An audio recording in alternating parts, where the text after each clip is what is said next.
Assalamualaikum warahmatullahi wabarakatuh. Tonton Fahriza Nora Official. Subscribe, like, share, and comment. Assalamualaikum warahmatullahi wabarakatuh. Assalamualaikum warahmatullahi wabarakatuh.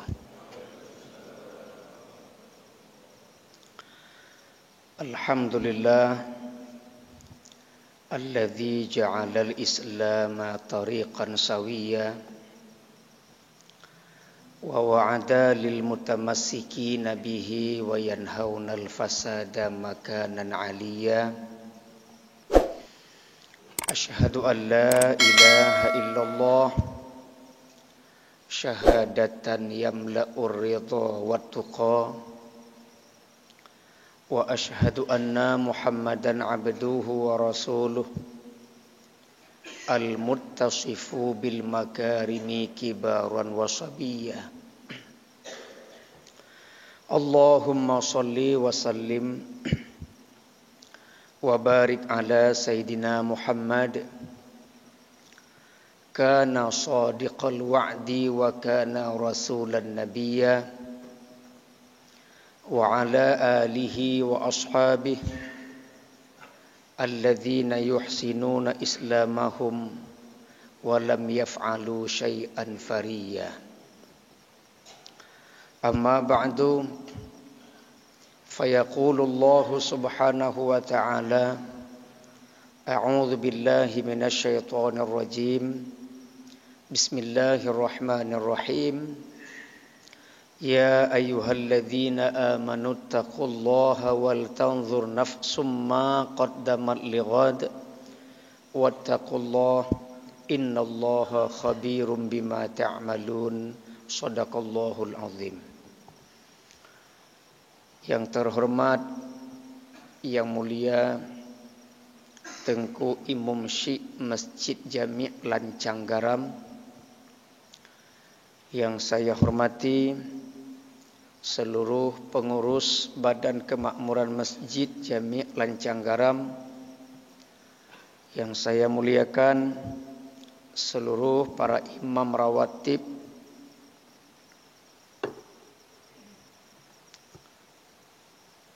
yang saya banggakan sahabat saya Tengku Muslim, sahabat saya Tengku Taufik Mahmud, dan seluruh para jamaah salat fardu subuh rahimakumullah. Segala puji bagi Allah beserta syukur. Hanya Allah yang berhak dipuji dan disyukuri. Allah sang pencipta langit dan bumi. Allah sang penjaga dan pemelihara seluruh isinya, yang maha awal tanpa permulaan, yang maha akhir tanpa penghujung, yang maha abadi tanpa perubahan. Inilah inti tauhid yang dibawakan oleh para nabi dan rasul sejak dari Nabi Adam alaihi salam sampai kepada Nabi Muhammad sallallahu alaihi wasallam, yang harus kita pegang dengan teguh kapanpun dan apapun konsekuensinya. Salawat beriring salam semoga tercurahkan kepada Nabi kita tercinta Nabi Muhammad sallallahu alaihi wasallam, khataman nabiyyin, yang telah mengantarkan umatnya menuju pintu kebahagiaan dunia dan akhirat. Beliau adalah pemimpin bagi orang-orang yang soleh, kekasih penguasa yang maha perkasa, pembawa berita gembira dan peringatan dari yang maha agung, mata air keteladanan bagi seluruh umat manusia. Begitu juga dengan sahabat dan keluarganya yang dimuliakan Allah. Demikian juga dengan kita yang berhadir pada subuh kali ini. Semoga kita semua menjadi pengikut setia Nabi Muhammad sallallahu alaihi wasallam sampai akhir zaman.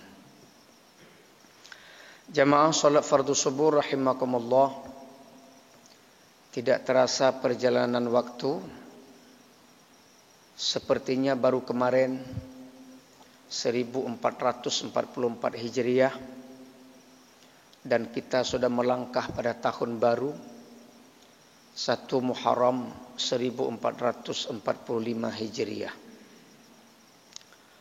Kalau kita kaji dalam sejarah, hijrahnya Nabi bukan pada bulan Muharram. Hijrahnya Nabi bukan di bulan Muharram, tapi hijrahnya Nabi adalah 1 Syawal, 1 Rabiul Awal. 1 Rabiul Awal meninggalkan kota Mekah. Kalau meninggalkan rumah itu tanggal 28 Safar. Rasulullah dikepung oleh para pemuda yang tegap-tegap tubuhnya, dengan masing-masing mereka memegang sebilah pedang, berencana hendak memancung Rasulullah. Disitulah Rasul memerintahkan kepada Ali bin Abi Thalib untuk menggantikan posisi tidur, sekaligus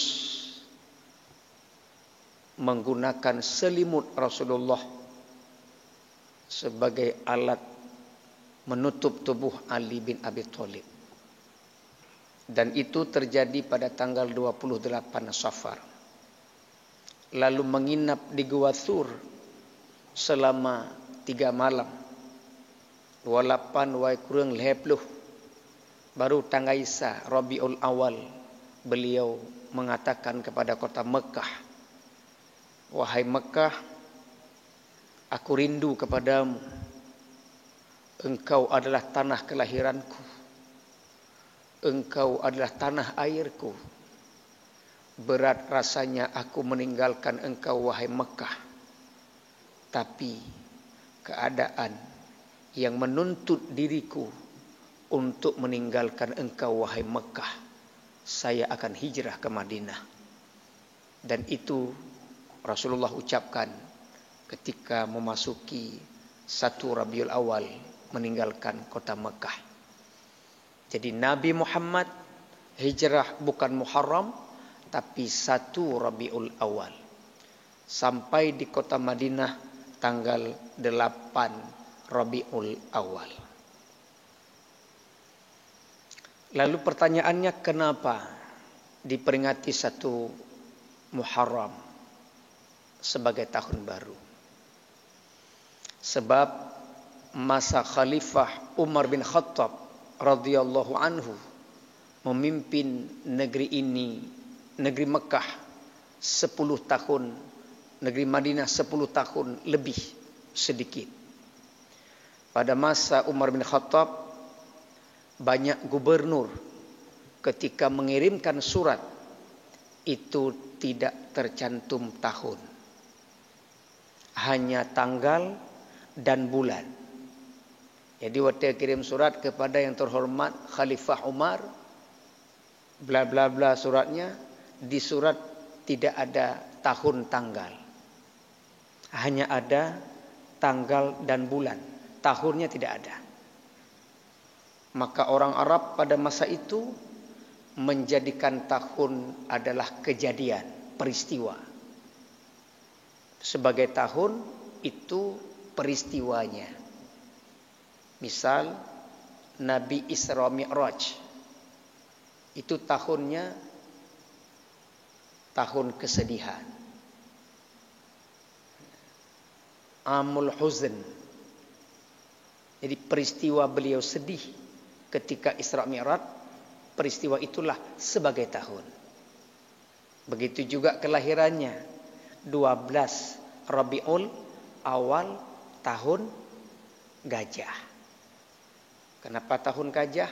50 hari menjelang lahir Rasulullah, peristiwa pasukan gajah menyerang Ka'bah. Peristiwa itulah dijadikan tahun. Nama gajahnya Mahmud. Inona Mahmud Taufik. Gajahnya Raja Abraha. Jadi berkumpullah para gubernur, lalu mengatakan kepada Umar bin Khattab, ya Umar, orang Nasrani ada tahun mereka Masehi. Lahir Nabi Isa satu tahun pertama Masehi. Bagaimana kalau kita juga memberikan tahun sebagai orang Islam? Maka diusulkanlah oleh gubernur-gubernur. Ada yang mengatakan kita jadikan saja tahun kelahiran Nabi Muhammad. Kelahiran Nabi Muhammad sebagai tahun awal. Ada yang menjadikan Isra Mi'raj. Umar semua menolak. Lalu diterimalah usul daripada Ali bin Abi Thalib. Kata Ali, ya Khalifah Umar, bagaimana kalau tahunnya kita jadikan peristiwa hijrah Rasulullah sebagai tahun pertama? Maka Umar dengan berbagai macam pertimbangan menerima usulan Ali bin Abi Thalib. Lalu pertanyaan keduanya, kalau memang tahun sudah ada, bulan sebagai bulan satu, bulan apa? Bulan kana jamun, waktu masanya kana bulan. Cuma bakta peduk sa dua lepet sampai 12. Per bulan dah mulai pun. Dulu sudah ada nama bulan Muharram, Safar, Rabiul Awal, Rabiul Akhir, Jumadil Awal, Jumadil Akhir, sudah ada. Kalau tidak, enggak mungkin adanya dulu Ramadan. Pertanyaannya sebagai bulan satu, kalau bahasa Masih Januarinya bulan apa? Diusulkanlah yang lain yang mengatakan bagaimana kalau bulan Ramadan sebagai bulan satu. Alasannya Sayyidus Syuhur. Bulan yang paling utama, tuannya bulan. Ditolak. Lalu lagi-lagi usul Ali bin Abi Thalib yang diterima oleh Umar bin Khattab. Kata Ali, kita jadikan saja bulan Muharram sebagai bulan pertama. Januari ji Muharram nyoba tadanya. Bulan kita itu Muharram. Apa alasan Ali engkau ajukan itu? Pakan Muharram sebagai bulan Januari. Maka kata Ali, sebab bulan Muharram itu orang baru pulang menunaikan ibadah haji. Jadi orang banwa ibadah haji. Manteng semangatnya ibadah. Sehingga membuka lembaran baru di bulan Muharram. Masih dalam kondisi semangat dalam beribadah. Bahkan Nabi kepegah. Pepuluh orang gua dari haji. Itu doanya mustajab. Maka pakan telah sidro capres. Gemu doa watenya. Yang keyan, doa mustajab. Maka diambillah bulan Muharram sebagai bulan pertama karena jamaah baru pulang dari haji.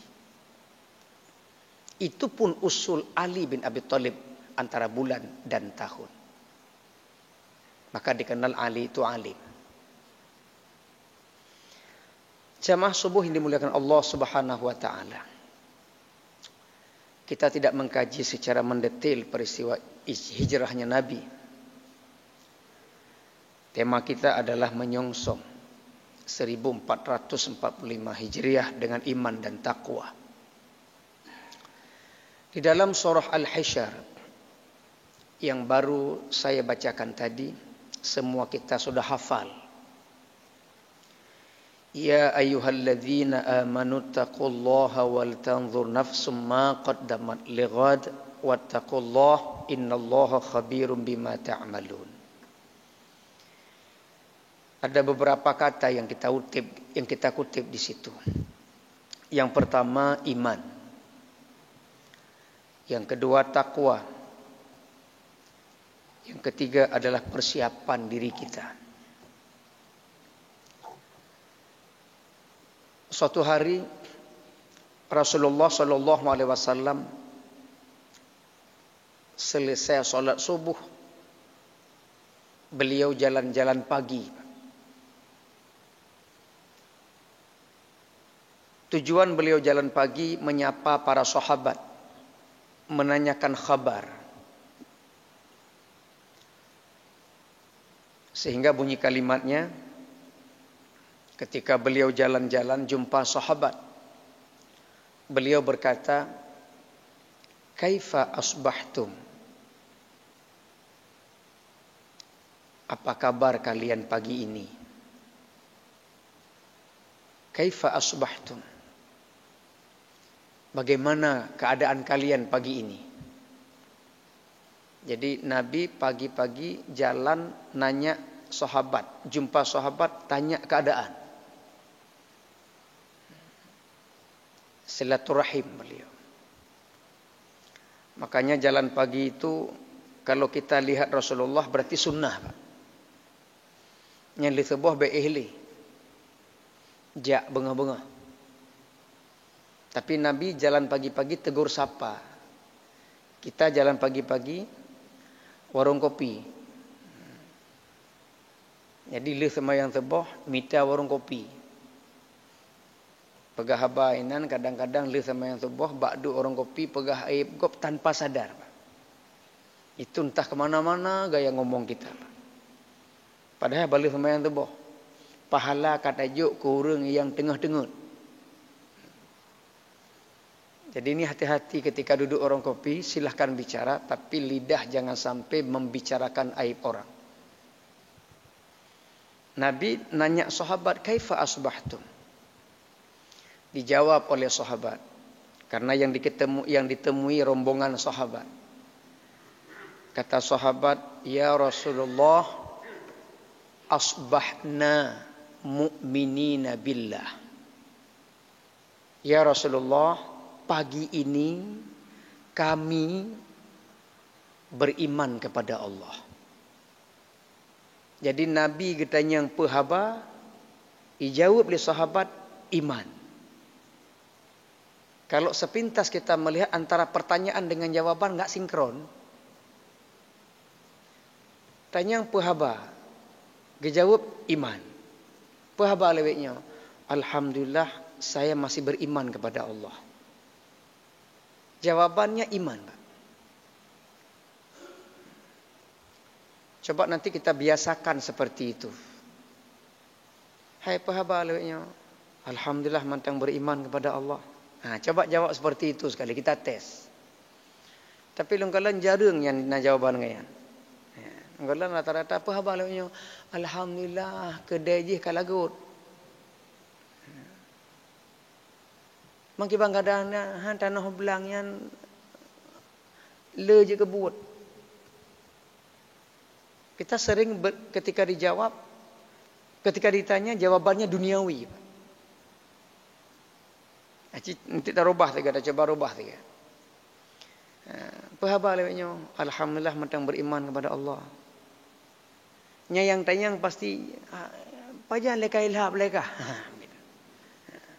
Kenapa? Karena jawaban itu langka. Kaku kalau kita jawab seperti itu. Tapi kalau sudah terbiasa, insya Allah enggak kaku lagi. Ada lung gedro menacik tenden lagi ho. Pahabalanya, oh God, alhamdulillah mentang mak kemana kerja.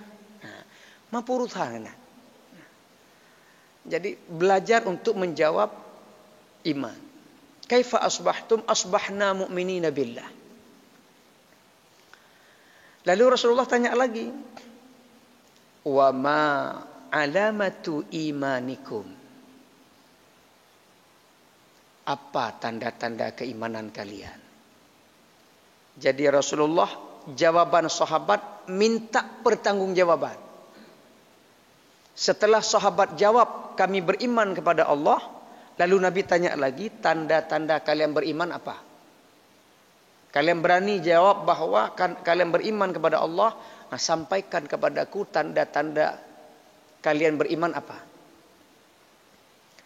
Lalu sahabat jawab, qalu, mereka berkata, ya Rasulullah, nasbiru 'alal bala'i, nashkuru 'alal rakha'i, wa nardha 'alal qada'i. Jadi jawabannya 3. Tanda orang beriman dijawab oleh sahabat. Yang pertama, nasbiru 'alal bala'i. Ya Rasulullah, kami bersabar atas segala bala. Kami bersabar atas ujian. Kau mau urut dada. Maka tanda orang beriman saat diuji oleh Allah tidak mengeluh. Saat dapat ujian tidak pernah mengeluh. Dia nerima apapun kondisi dalam kehidupannya. Itu tanda orang beriman. Yang kejit menyunat merupakan musibah, apalagi musibah yang sangat menyedihkan, menyayat hati. Di mulut kita selalu keluar kata-kata inna lillahi wa inna ilaihi raji'un. Meninggal istri tercinta, meninggal anak tercinta, suami tercinta, berat itu. Musibah yang paling berat. Berpisah dengan orang yang kita cintai. Tapi bila mampu kita hadapi dengan sabar, pertanda iman kita sudah kuat. Bupane hantamu apa? Ketika meninggal urinang, meninggal mak, meninggal anak, hana mungkin hantamu. Tidak dilarang dalam ilmu fikih untuk menangis. Yang dilarang adalah niyahah. Karena terbalik rekan, Pak. Yang dilarang adalah meratap. Tetapi sekedar menangis setetes 2 tetes air mata boleh. Kemaah kadang menyuna suami meninggal inong hana demo, yang curiga mak tuan, Pak. Nah lako meninggal inong, ilikut pintu idang abah memet. Memet abah. Katanya yang pakai memet abah. Pun baca. Alhamdulillah, alhamdulillah, alhamdulillah, alhamdulillah, alhamdulillah, alhamdulillah. Pakai alhamdulillah, katrip kupre. Berurunya kejadian. Nangis silahkan, yang tidak boleh meratap. Meninggal orang yang kita cintai, urut dada, sabar. Pertanda orang ini beriman. Yang kedua, nashkuru 'alal rakha'i. Tanda orang beriman yang kedua adalah bersyukur atas segala kelapangan. Kelapangan, kemudahan. Alhamdulillah kita punya rumah, kita punya kendaraan, lampu na bacuk sapat, peng na bacuk sapat bak beng. Cukuplah dalam kehidupan ini. Dibandingkan dengan orang lain, kita ada. Bibirmu gerakkan alhamdulillah. Bersyukur kepada Allah, segala kemudahan yang Allah berikan adalah buat kita. Orang yang bersyukur ini disebut tanda orang beriman. Yang ketiga, tanda orang yang beriman, wa nardha bil qada'i. Ridha segala keputusan Allah. Segala ketentuan kita terima. Miskinkah kita? Kita terima. Sakit kita terima. Kaya kita terima. Apapun kondisi yang Allah berikan dalam kehidupan kita, kita ridha. Ridha berarti beriman. Rabi'ah al-Adawiyah, seorang ulama sufi kalangan perempuan. Ketika Rabi'ah al-Adawiyah jatuh sakit, beliau di tempat tidur, datang orang menjenguk. Yang menjenguk berkata, "Ya Rabi'ah, dikala orang lain sakit, engkau datang mendoakan. Dan setelah engkau doakan sembuh. Tapi pakon watedron sakit, engkau tidak pernah berdoa untuk dirimu sendiri biar sembuh.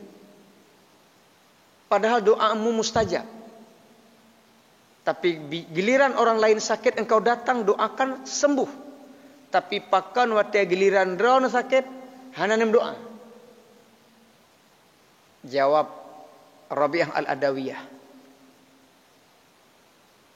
saya ridha dalam kondisi sakit. Kalau saya minta sembuh, berarti saya melupakan masa lalu yang penuh dengan nikmat sehat. Meminta cepat sembuh kepada Allah, berarti saya melupakan nikmat sehat yang pernah diberikan kepada saya selama saya hidup. Biarkan saya sakit, saya tidak mau berdoa kepada Allah sembuh. Saya ridha. Rabi'ah Al-Adawiyah. Jadi ridha adalah bentuk seseorang beriman kepada Allah. Jadi 3 tanda orang beriman: sabar, syukur, ridha.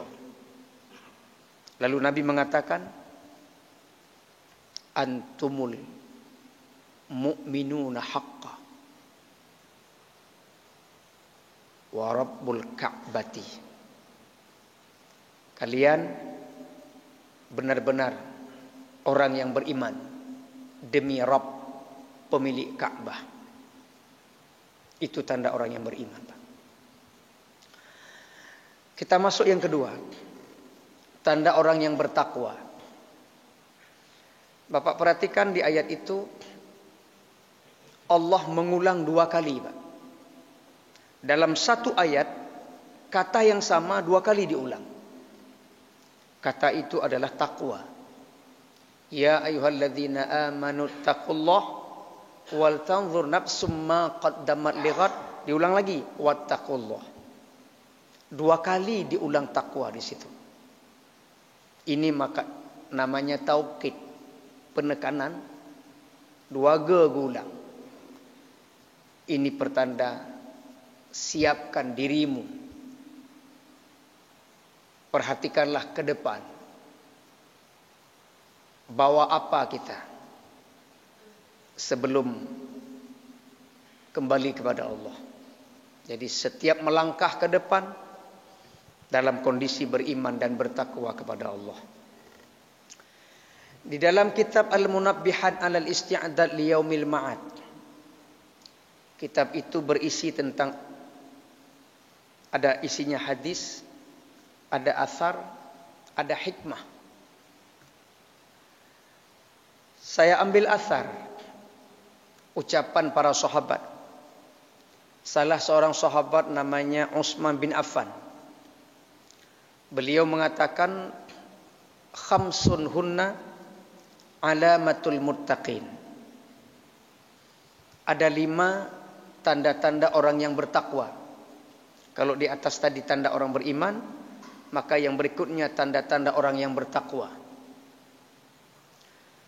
Yang pertama, tanda orang yang bertakwa, alla yujalisa illa man yuslihud dina ma'ahu. Tanda yang pertama orang bertakwa, jamaah salat subuh, hendaklah tidak duduk illa kecuali dengan orang-orang yuslihud dina ma'ahu. Kecuali duduklah dengan orang-orang yang dapat memperbaiki agama bersamanya.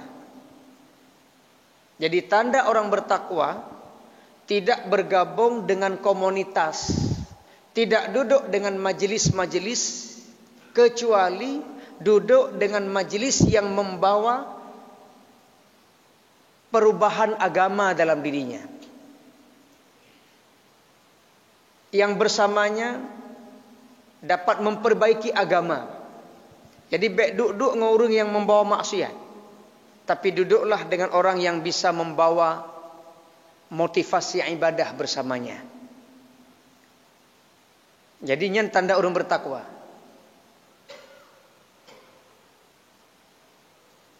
Jamaah sekalian, biasanya kredibilitas kita itu tergantung dengan siapa kita berkawan.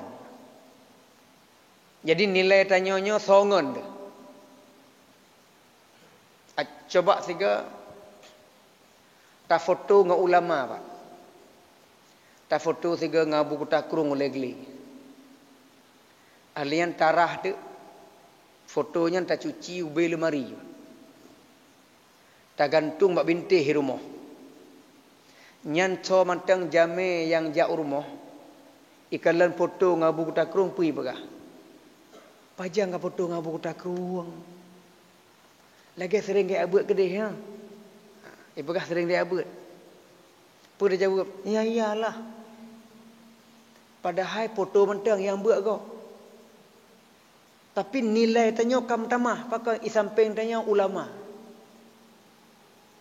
Lalu coba ke Jakarta, singgah ke Pertamina, coba foto dengan Ahok. Ni foto dengan Ahok. Alian nerah de ubay lemari, nepua rumah gantung mak binti. Ijak jamai, pui begah. Hai, pajah merupa dengan iblis yang kah. Jadi tengok-tengok ikut iblis. Jadi ternyata kesimpulannya, diri kita itu tergantung siapa di samping kita. Nilai kita tergantung dengan siapa kita bergaul. Maka bergaullah dengan orang-orang yang bisa memperbaiki agama dengan bergaul dengannya. Ada seorang filosof namanya Confucius. Nanti bisa diketik di Google Confucius, tulisannya Confucius. Kita baca Confucius. Itu ahli filsafat. Kata Confucius, sahabat yang baik itu ada 3. Sahabat yang baik yang bisa memperbaiki diri kita itu ada 3. Yang pertama, sahabat yang termotivasi pada perbuatan positif. Kita berkawan sama dia rajin sholat berjamaah, kita ikut. Kita kawan sama dia rajin puasa Senin Kamis, kita ikut. Kenapa? Dia termotivasi buat kita. Teman seperti ini bisa mengantarkan kita ke surga. Taik motor ngenji sering solat berjamaah, di mana masjid dia berhenti solat berjamaah. Kenapa? Karena dia suka solat berjamaah, kita ikut. Betul Pak, menyentuh taik motor ngurung yang sering berjamaah, partner masjid pius semua yang berjamaah. Tanya hana pernah solat berjamaah gara-gara taik motor ji, kapayah berjamaah. Handa temi betul tu. Yuk kita solat.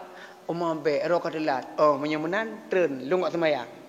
Mang logiban elher tohi. Tapi karena dia sholat berjamaah, kita ikut. Itu namanya teman yang termotivasi. Baik itu, kata Confucius. Yang kedua, teman yang baik itu teman yang tulus. Tidak berharap pamrih. Mengen gaya Pak. Teman seperti ini tulus. Dan teman seperti ini kata Confucius, dia akan tutup aib kita. Tidak dia cerita kemana-mana Pak. Lagi amanah. Nyobek begah tapat be. Hanya pegah. Tiba-tiba kai tulis kai posting. Itu leh. Dah tegur, hai pakai ngaduleh. Hai nak pegah bek pegah, nak aku pegah aku tulis. Bangai sih 3 miliar rupanya. Jadi teman yang tulus itu dia tutup aib kita. Yang ketiga, teman yang baik, teman yang perhatian. Dia tidak rela kita sakit. Dia tidak rela kita kelaparan. Dia perhatian. Ditegur dia Pak. Kawan, kamu ada penyakit lambung. Bek tende. Makan. Nanti lambung kambuh. Perhatian dia Pak. Man pandai makanan. Belau gerau. Tak kira hijau Pak. Belau. Hana apa-apa. Kai peringat kajian. Ya. Ini namanya teman perhatian. Teman yang jelek ada berapa? 3 juga. Kata Confucius. Teman yang jelek 3 juga. Yang pertama, teman yang munafik. Nyok masa ceh ke bebu likut. Bet begah tu bohong. Munafik. Cara ngomong manisnya luar biasa. Inasihati tanya pandai, tapi dia sendiri enggak bisa buat. Kawan, berajin-rajin jak teman jemaah. Mereka lu lain, haji ka lain. Tanya you jak teman jemaah pak. Ngen lagi nyo baik mengen. Munafik. Kawan, rajin-rajin masuk kantor, baik tua pinjir perin. Mereka nak kadang kau ilung lain. Jangan demang. Nah, ini teman yang munafik. Yang kedua, teman yang lembut tapi punya maksud. Nah, ini juga enggak bagus. Lembut tapi punya maksud. Hati-hati, Pak. Kita bisa tertipu nih. Dia ngomong begitu manis, dipuji kita setinggi langit. Kawan, kamu luar biasa. Karirmu sukses, rumahmu gede, istrimu cantik, anak-anakmu soleh-solehah, moto kali pahala, lungka-lungka hebat tak. Saya bangga sama kamu, saya kagum sama kamu. Dia pinjam peng waida. Ini namanya teman lembut punya maksud, Pak. Disanjung kita setinggi langit, ujung je pinjam peng. Daerahnya tanya nagan, Pak. Hah? Lebak yang lo. Lembut tapi punya maksud, Pak. Hati-hati, Pak. Setelah kita kasih 2 juta, dia menghilang di pandangan kita. Kadai dari jawab pengwaita. Si beliau kemudian kali malam. Kawan, jumpa lagi kita. Makin ceria aja. Lagi sangat suatu hal. Kau kalian sukses kamu. Saya lihat, saya bangga lihat kamu. Jika masih kita setengah dia, Pak. Ini namanya teman lembut punya maksud. Hati-hati, Pak. Saya pribadi korban, Pak. Makanya aku jaga tak. Nyana urung ngejak Ustaz Umar. Ustaz Umar makin sukses aja. Hai kajak lautin lagi dileh. Kasih 3 beli mulang, Pak. Nah, ini teman lembut punya maksud. Waspada. Yang ketiga, teman jelek adalah teman yang banyak bicara. Tanya hari ini berkah haji, berkah apa sabi, Pak? Tak dengar sabi je berkah. Cet langit saja, Pak. Hati-hati, Pak. Jadi duduklah dengan majlis, bersahabatlah dengan orang-orang yang bisa memperbaiki iman kita, Pak. Ketakwaan kita. Itulah tanda orang yang bertakwa. Yang kedua, Pak, sampai jam berapa Dengku? Lanjut je. Kau menyuhai iklin begah. Yang kedua, tanda orang yang bertakwa, yaglibul farja wal lisana. Yang kedua, tanda orang bertakwa, menjaga, memelihara faraj, kehormatan, walisana, lidah. Jaga kemaluan, jaga kehormatan, dan jaga lidah. Itu orang bertakwa. Jadi kalau ada sahabat kita yang masih suka pamer aurat, pakai luar puntung, nyogolong bertakwa. Meskipun dia salat berjamaah rajin. Tahun 2012 saya mendapatkan undangan ceramah ke FOBA, Asrama Aceh di Jakarta, Jalan Setiabudi, Jakarta Selatan. Selesai ceramah maulid, saya solat zuhur di satu musola dekat asrama, ada musola. Di atas musola itu ada mall. Saya solat. Lagi berwudu, tiba-tiba turun anak-anak gadis penjaga mall. Mall Jakarta, Mall Aceh beda. Bedanya dari segi pakaian yang jaga mall. Kalau di Aceh pakai jilbab masih tertutup aurat. Di Jakarta berlomba-lomba pakai baju adik. Baju adik, Pak. Roro adik.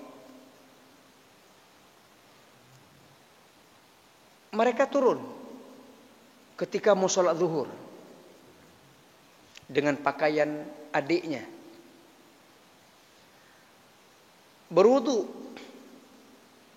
Selesai berwudu, enggak pakai mukena di tempat wudu. Masuk ke dalam musola dengan rok pendek juga. Pembatas laki perempuan rendah. Laki-laki yang masuk pasti yang sudah berwudu masuk ke menasah, nampak aurat perempuan itu. Kalau menurut mazhab Hambali, seorang laki-laki dalam kondisi berwudu lihat aurat lawan jenis, wudunya batal. Wajib wudu lagi. Jadi kalau kita sedang dalam kondisi berwudu, lihat aurat lawan jenis, wajib wudu lagi. Kalau mazhab Syafi'i, sunnah, enggak wajib. Kalau kita kondisi berwudu, tengok aurat perempuan, sunnah wudu lagi. Ya. Saya habis berwudu, begitu masuk musholla, lewat anak ini indah ngaruh adik. Ya. Maka terpaksa lungcok pendapat Syafi'i. Ya. Hana apa dia Syafi'i? Kakak hana ucap wudu le sunat. Menyo lagi Hambali, hana temai semayang pak. Ya. Tengah lutut semayang kalau lewat lam, kalah kabar tu ada kabar tu semayang lam pak. Itu la ilam kalah ilam Allah mana. Lehbut ikamat assalamualaikum hanpak tu semayang. Hanpak semayang. Padahal mereka kan mau solat pak. Nampak aurat. Meskipun solat berjamaah belum bertakwa, masih memamerkan aurat. Yaghlibul farja walisana, dan menjaga lisan. Orang bertakwa tidak sembarangan ngomong. Hati-hati kata demi kata yang dia keluarkan mulutnya, tidak tersinggung perasaan orang lain. Kadang-kadang syarat katanya takwa luar biasa, tapi temenak pun luar biasa. Ibadah kuat, temenak tapi kuat. Maki-maki orang juga kuat, keluar kata-kata kotor juga kuat. Man kathura kalamuhu kathura saqatuhu, wa man kathura saqatuhu kathura dhunubuhu, wa man kathura dhunubuhu dakhalal jannah, dakhalan naru, wa man kathura dhunubuhu dakhalan naru. Banyak ngomong banyak salah banyak dosa, banyak dosa neraka. Maka hati-hati dalam berlisan. Jaga lisan kita. Yang ketiga, tanda orang yang bertakwa yang ketiga, idza asabahu syai'un 'azimun minad dunya yarahu wabalan, wa idza asabahu syai'un qalilun minad din igtam dzalik. Tanda yang ketiga orang bertakwa, jika ditimpa kepadanya sesuatu musibah yang sifatnya musibah besar yang sifatnya duniawi, apabila musibah besar tapi sifatnya duniawi, yarahu wabalan, memandangnya sebagai hukum karma akibat perbuatan kita sendiri, maka Allah berikan kita musibah. Memandangnya sesuatu hal yang biasa, itu pertanda imannya kuat. Musibah duniawi biasa saja. Wa idza asabahu syai'un qalilun minad din, dan apabila ditimpa musibah kecil tapi sifatnya akhirat, sifatnya agama, irtam dzalik, bersedihlah pada yang demikian itu. Jadi itu tanda orang bertakwa, Pak. Jadi musibah dunia dia tersenyum aja. Kalau musibah akhirat dia menangis. Nah, itu berarti bertakwa. Musibah dunia apa misalnya? Detung rumah, dicamang pancuri, ada Honda, ada silap, biasa. Sebab pernah kadang-kadang jamaah lagi maaf pak jak masjid ada silap, nyan bengeh ke pancuri ke masjid.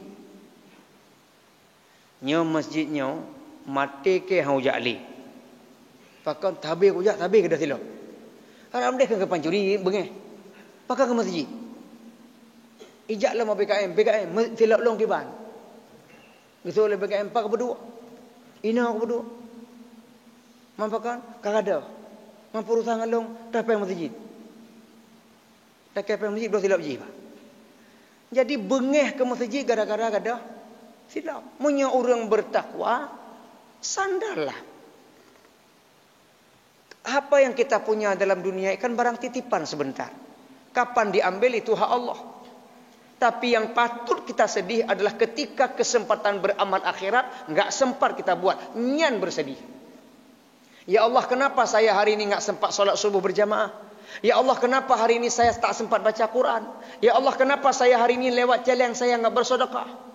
Itu yang harus kita sedih, diberi kesempatan tidak kita lakukan. Nyan tanda orang bertakwa. Kali heboh. Yang keempat, tanda orang bertakwa kata Utsman bin Affan, la yamla'u batnahu minal halali khaufan min an yukhalitahu haramun. Yang keempat tanda orang bertakwa, la yamla'u batnahu, tidak memenuhi perutnya, minal halali, daripada halal sekalipun, khaufan, khawatir, takut-takut, min ayyukhalitahu, daripada bercampur dengan yang haram. Min ayyukhalitahu haramun. Orang yang bertakwa jaga-jaga pak, waspada. Perut jangan sampai masuk barang haram. Kan asai run la bahaju. Tapi orang bertakwa selektif dalam mengkonsumsi makanan. Innallaha harramal jannata ala udhiya biharamin. Sesungguhnya syurga haram barang siapa yang darah dagingnya diproses lewat darah yang haram. Maka orang bertakwa hati-hati dalam makan. Nyo hala apa haram. Perut kita. Jadi itu yang keempat. Yang terakhir yang kelima, tanda orang bertakwa, yaron nasa kulluhum qad najaw wa yara nafsahu qad halakat. Yang kelima tanda orang bertakwa, memandang orang lain bersih. Yaron nasa kulluhum qad najaw, memandang orang lain mereka semua bersih. Wa yara nafsahu, memandang diri sendiri kotor. Jadi orang bertakwa watetakalan gop positive thinking nyuku bahasa Inggris. Lihat orang lain positif, tapi lihat sendiri penuh dengan kelemahan.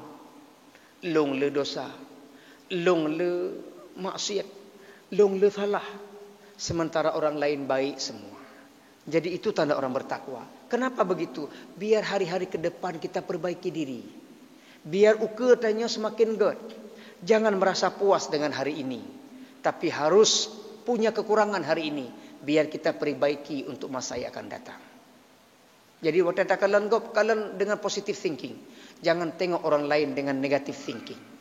Berbaik sangka kepada orang lain. Itu tanda orang yang bertakwa.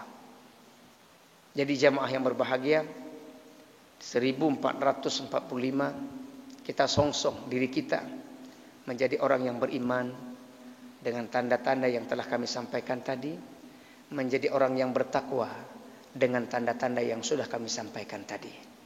Mari kita evaluasi diri kita, apakah iman kita sudah kuat, apakah ketakwaan kita sudah memadai atau belum.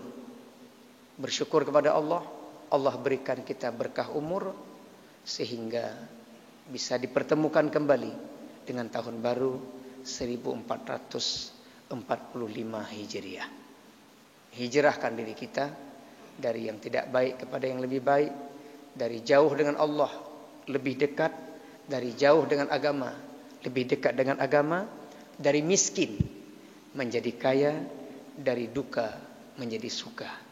Itulah harapan kita. Semoga kita termasuk golongan orang-orang yang beriman dan bertakwa kepada Allah Subhanahu wa taala. Mohon maaf bila ada kata yang menyinggung perasaan. Mohon maaf bila ada salah dalam membaca ayat dan hadis.